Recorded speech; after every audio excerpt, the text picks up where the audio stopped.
Désormais, nous allons parler éducation. Parce que l'éducation est prioritaire sur ce nouveau programme présidentiel.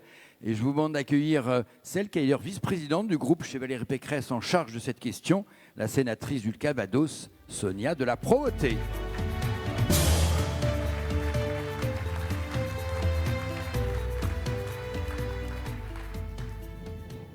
Merci. 10 minutes.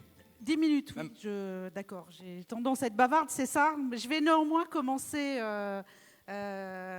cette présentation d'abord en remerciant ce projet qui est un projet collectif. Donc, la participation de FAT qui nous regarde, je crois, à distance, Sophie Simonet, Yvan Lachaud qui est là, Pierre Morin et son papa qui a mis à contribution son papa pour ce programme, les deux Nicolas qui m'ont aidé vraiment beaucoup et Gauthier également qui est présent dans le groupe, dans l'équipe de Valérie Pécresse.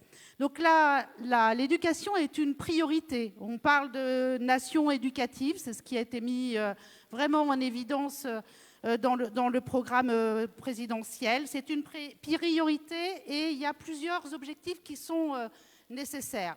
À la fois recréer de l'équité, de l'égalité dans les parcours, c'est-à-dire remettre en place l'ascenseur social. On pleure sur sa disparition depuis un certain nombre presque de décennies, je pense qu'on peut dire les choses comme ça, et il est nécessaire de remettre de l'équité, de l'égalité dans le parcours. Et pour ça, notre école à nous, en complément de celle qui est proposée, c'est une école du choix éclairé et des compétences. Pourquoi le choix éclairé ? Parce que quel que soit son environnement social, son environnement culturel, son environnement familial, son environnement territorial, eh ben, on doit être en capacité à la fois de connaître les possibles, de connaître ses possibles, de connaître ses compétences, parce qu'il est compliqué de connaître ses compétences si on n'est pas accompagné pour les évaluer.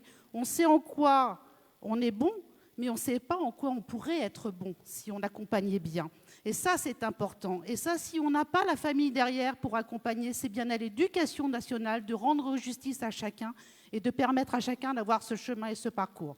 Cette école du choix éclairé, elle est essentielle aussi parce qu'il faut connaître les métiers.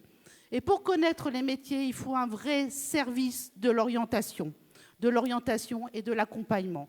Pour que le jeune ait un choix éclairé, il faut qu'il sache ce qui lui plaît, mais il faut qu'il sache aussi ce qui pourrait lui plaire. Et pour savoir ce qui pourrait lui plaire, c'est vraiment ce service de l'orientation, de la connaissance des métiers, de la connaissance de tout ce qui déborde finalement son cadre personnel, sa vie personnelle qui est importante. Et on souhaite que les régions prennent vraiment en charge ce service de l'orientation. Pour ça, il faut aussi que le jeune soit accompagné. L'éducation nationale doit être bienveillante. On fait beaucoup de la prise en charge collective, on fait de la prise en charge dans des sous-groupes, on conforte les compétences, puisque c'est essentiel en arrivant en 6e, comme c'est d'ailleurs mis en évidence dans le programme de Valérie Pécresse, de maîtriser le français, de maîtriser la langue, de maîtriser les mathématiques, ce qu'on appelait les savoirs de base, les savoirs essentiels, en tout cas ce qui permet derrière de ne plus se soucier de ces sujets-là et de ne plus les avoir comme éléments de handicap, ou en tout cas qui empêchent de continuer son parcours et d'aller vers ses rêves. Et donc ça, c'est essentiel. Nous aussi, on le propose au travers d'un bilan.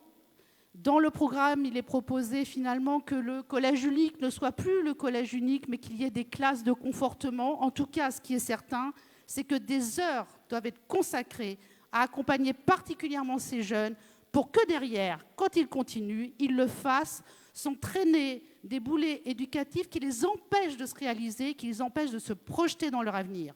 Les mathématiques, le français sont des éléments essentiels.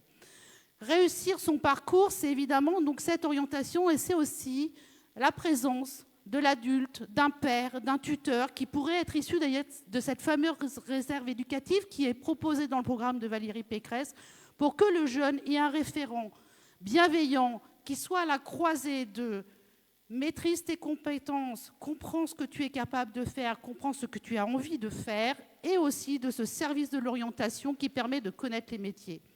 Parce qu'on construit son parcours de réussite éducative, son chemin éducatif, ce fameux contrat qu'on aimerait que le jeune ait, mais pas un contrat comme étant une forme de rigidité qui l'empêche de se projeter, comme un contrat qui soit une contrainte, mais un contrat qui soit tourné vers des objectifs à atteindre, parce que sciemment, consciemment, le jeune sait où il va et ce qu'il veut faire.